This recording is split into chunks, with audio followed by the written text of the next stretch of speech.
لا يوهمونكم أن ما يحدث من ثورة. وتەکەی مقدەدا سەدر ڕێبەری تەوژمی سەدر کە جارێکی تر جەختی کردەوە لەوەی سوورە لەسەر دیالۆگ لەگەڵ ئەوانی وڵاتیان بەم ڕۆژە گەیاندووە سوودی نییە و پێویستە پەرلەمان هەڵوەشێتەوە و هەڵبژاردننی پێشوەختە ئەنجام بدرێت. ئەوەشی بەکردەیەکی ئاشتی خوازانی دیموکراسی ناوبرد کە لە هەمان کاتدا شۆڕژگێڕانەیە و ڕیشەیە لەو لێدوانش لەگەڵ لە ڕوێستی جیاوازی یار و نەیاردا عێراق بەرەو داهاتوویەکی نادیار دەبات.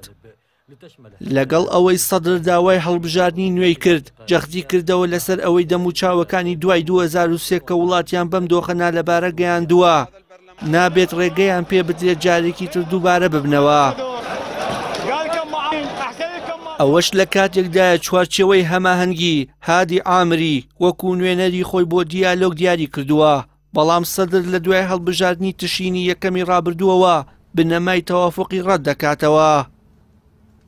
چونکە بڕوای وایە ئەو شێوازە پشک پشکێنەی ئەمریکا وڵاتانی ناوچەکە بەسەر بەغدایاندا سەپاند بووە هۆکاری بێهێزبوونی دەوڵەت و دامەزراوەکانی و زیاتر زەقکردنەوە و بە تائیفیکردنی پێکهاتەکانی.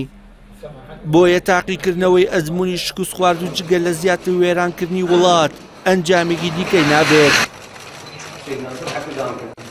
بەڵام چوارچێوەی هەماهەنگی و کەسایەتیەکان سوورن لەسەر شیع سوودانی پاڵێوریاویان و ڕەچاوکردنی بنەمای تەوافق بۆ چارەسەری قەیرانەکان.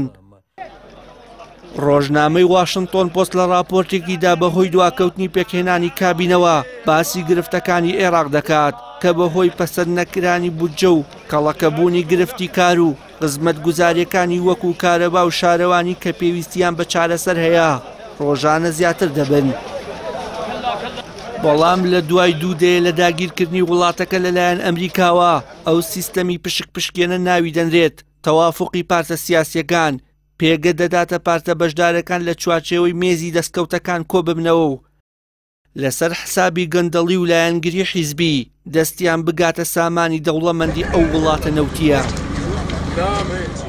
بەڵام چاودێران دەڵێن هەڵبژاردننی نوێ ئەنجامی دڵخوازی جەماوەری ناڕازی لێ ناکەوێتەوە تا چاکسازی لە یاسای هەڵبژاردندا نەکرێت و پێک هاتەکانی پشک پشکێنەی ناو کۆمسیۆنی هەڵبژاردنەکانیش کۆتایی پێنەهێنرێت کە لە زۆربەی هەڵبژاردنەکاندا هەندەسەی دەنگدانەکان بەو شێوەیە ڕێکدەخەن کە پارتە دەسەڵاتدارەکان دەیخوازن.